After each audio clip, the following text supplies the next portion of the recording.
Hi there folks. I was just thinking about us and them. Who are us and them?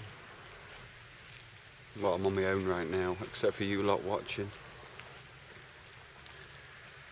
Yeah, you know, I watch YouTube, I watch other channels on the internet.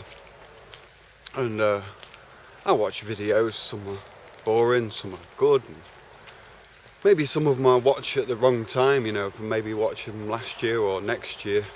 Maybe they'd fit. Maybe I'd get something from them.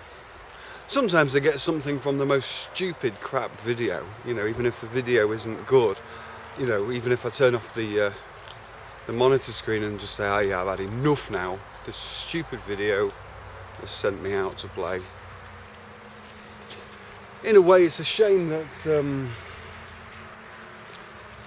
I don't know, I'd like to be able to like click, for example, something on YouTube and know that it was kind of intended to be the truth, you know. But on this platform, it doesn't really matter if I was to say that, you know, the president's an alien, you know, which maybe that's true. It's maybe a bad example.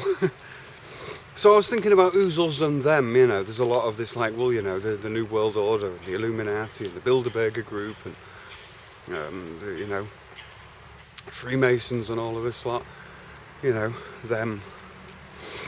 And I think it's so easy to give someone blame, or a group or an organisation blame, just because it has makes a bigger damage. You know, it's like just because it's got a bigger gun and making a bigger hole in the wall than your little gun, sort of thing. It doesn't mean to say that the bigger gun is the bigger evil. You know, guns are not evil anyway, as you know. They're tools. And you know, a chair can be pretty dangerous. Either when you smash it around someone's head or you sit on it for too long. So us and them, you know, who is it? Who would I blame? First of all, I don't know. I mean, it's hard, but the first doctors that gave me the vaccines, really, you know, unfortunately I have to blame my mother for not being informed about vaccines, and I was too young to speak and know what was going on in the world because I was only a baby. And I was lucky, I was born in the 70s, there weren't that many vaccines out. I think there's something like, you know, a baby has something like 60 vaccines pumped into it these days, you know, in the first 9 months or something. Don't quote me on that. That's what the internet's there for anyway, so yeah, you know.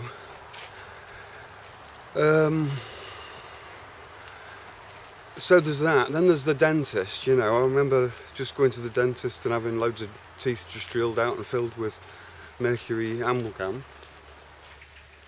Which, I mean, you've got to admit, I mean, amalgam, mercury isn't really... Wow, that's nice and bright. Mercury isn't really the thing to be putting into your bloodstream. And then there's the whole fluoride thing, you know. I don't know how many of you have already twigged onto the fact that fluoride is toxic. Go and research it, just research it. You know, but most people I talk to, oh yeah, you know, I'm awake, but they're still brushing their teeth with fluoride. Still brushing their teeth with the same old toothpaste. You know, I don't hate you for like, you know, doing something that I think is totally foolish.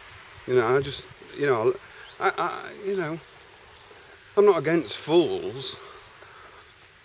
I'm only just trying. So to me, you know, them could be all of the people who support fluoridation without actually knowing the ramifications of it. That to me is them as well. You know, if you tell other people that fluoride is good for you, then to me you might as well working for any secret society, really. And a lot of people do, and I don't want to get angry about this. This is one of the conundrums. You know, one of the enigmas in my life is how to live it without getting on at people all the time.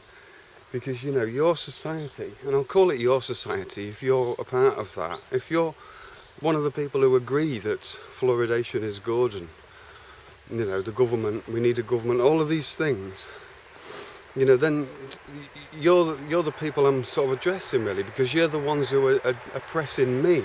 You're the ones who are holding the things in place that I feel are harmful. For example, the school system, that's another one that I come to. The thing that hurt me and harmed me, I could say raped my mind the most, was school.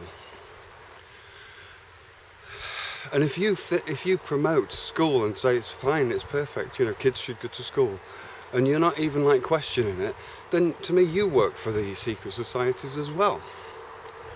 You are them, you know. So I can't really say there's an us and them. There's really a me and you, really.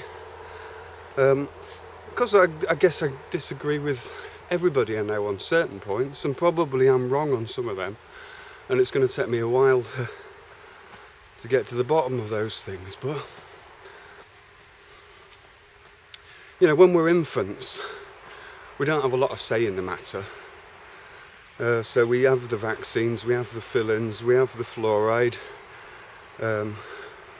everything else what's toxic in our diets at that time, medicines and everything else, get sent off to school. We don't appear to have a choice, although if we knew about the law as kids, we'd realise we damn well did have a choice.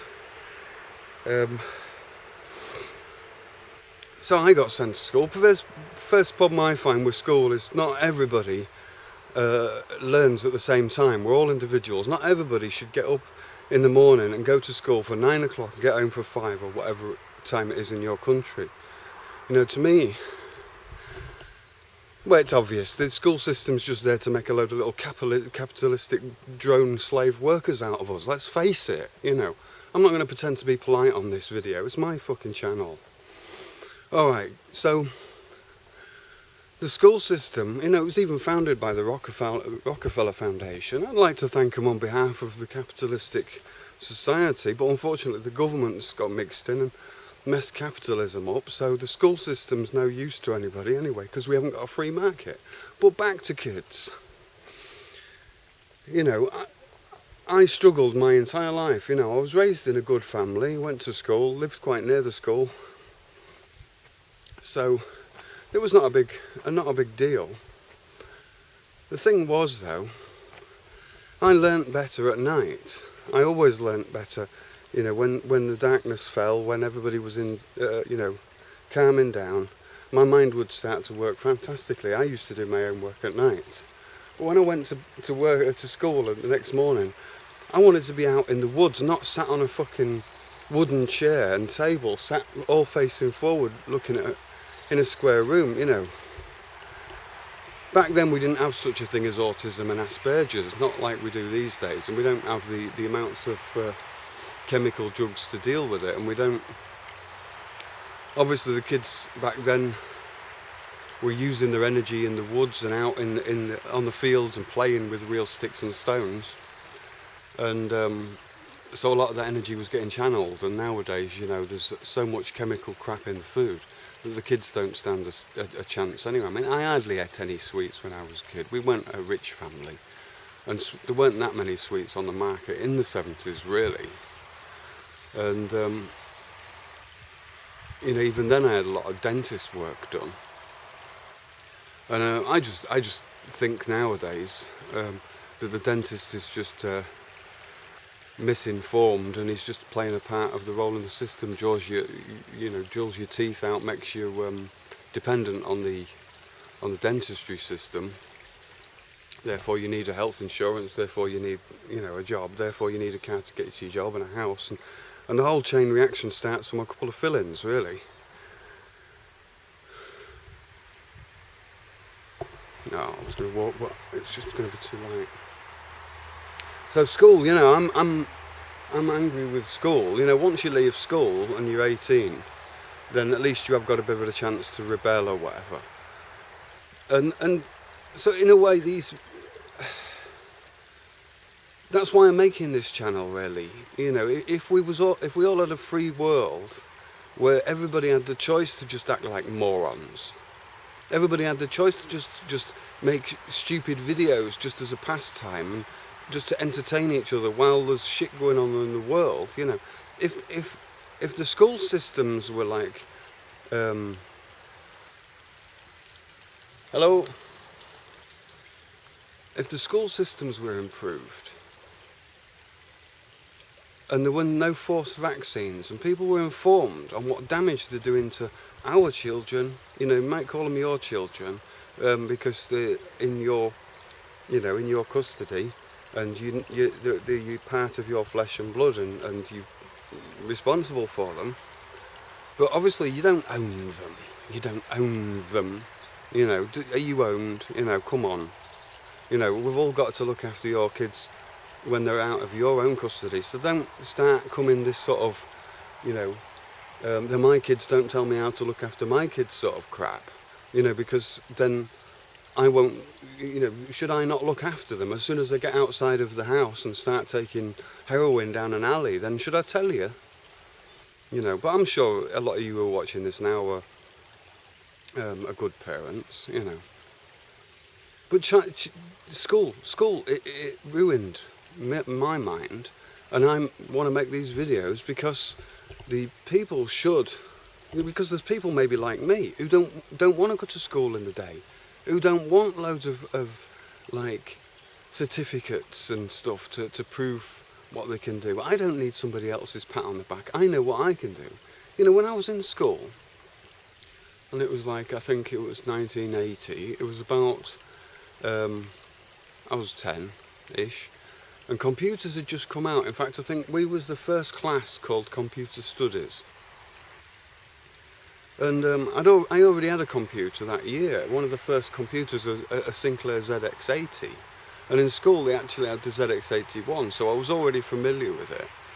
But back then you didn't get games and stuff, especially not for the ZX80. You could load them in on cassette, but games were very rare. And it wasn't about gaming back then, it was about programming. It was about, you know, the computers weren't good enough to game with, really.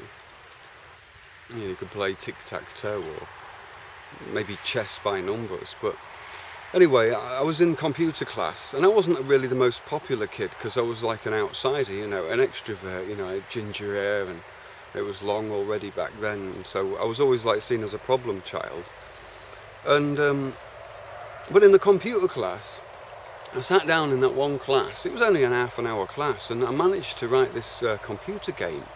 It was actually Knight Rider, where you could get this little car and jump over barrels and stuff. It was very basic, but I'd made the graphics, and looking back on it now, for a 10 or 13-year-old or however it was, I was quite clever, really, I think. But to me it was normal then, you know. I couldn't understand why everybody weren't embracing computer technology in that way. And so in the 30 minutes of this class, I'd managed to write this Knight Rider game, a little game, like scroll arcade kind of game. Black and white, nothing special.